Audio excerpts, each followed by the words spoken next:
मैंने झूठ बोला था। एक बालक था, नाम था उसका राम। उसके पिता बहुत बड़े पंडित थे। वह बहुत दिन जीवित नहीं रहे। उनके मरने के बाद राम की माँ अपने भाई के पास आकर रहने लगी। वह एकदम अनपढ़ थे, ऐसे ही पूजा पाठ का ढोंग करके जीविका चलाते थे। वह झूठ बोलने से भी नहीं हिचकते थे। वे पेशवा के राज में रहते थे।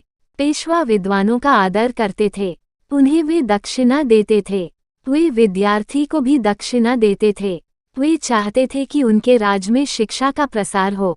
एक दिन बहुत से विद्वान पंडित और विद्यार्थी दक्षिणा लेने महल में पहुँचे। बड़े आदर से सूबेदार ने उन्हें बैठाया। उन्हीं में राम और उसके मामा भी थे, लेकिन वे न तो एक अक्षर पढ़ सकते थे और न लिख सकते थे। राम बार बार धीरे धीरे मामा से कहता, मामा मैं तो घर जा रहा हूँ। मामा हर बार डांट देते, चुप रह, जब से आया है टर टर किए जा रहा है। राम कहता, नहीं मामा, मैं यहाँ नहीं बैठूंगा। मैं कहाँ पढ़ता हूँ, मैं झूठ नहीं बोलूंगा। राम जब नहीं माना तो मामा ने किचकिचाकर कहा, चुप नहीं रहेगा, झूठ नहीं बोलूंगा। बढ़ाओ, जैसे सच बोलने का ठेका तेने ही तो ले रखा है। जानता है मैं दिन भर झूठ बोलता हूँ। कितनी बार झूठ बोलकर दक्षिणा ली। तू भी तो बार बार झूठ बोलता है। नहीं बोलता, सब इसी तरह कहते हैं। जो ये सब यहाँ खड़े हैं ये सब क्या पड़े हुए हैं।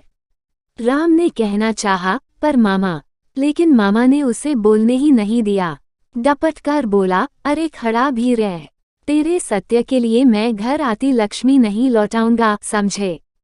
पूरा 1 रुपया मिलेगा, एक चेराशाही बस, चुप खड़ा रह, बारी आने वाली है।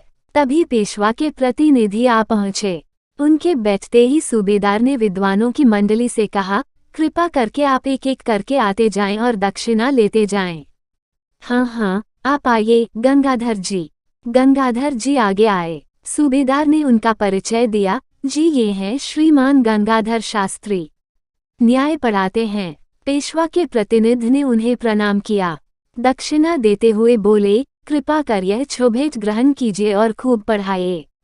शास्त्री जी ने दक्षिणा लेकर पेशवा का जय जयकार किया और उनकी कल्याण कामना करते हुए चले गए।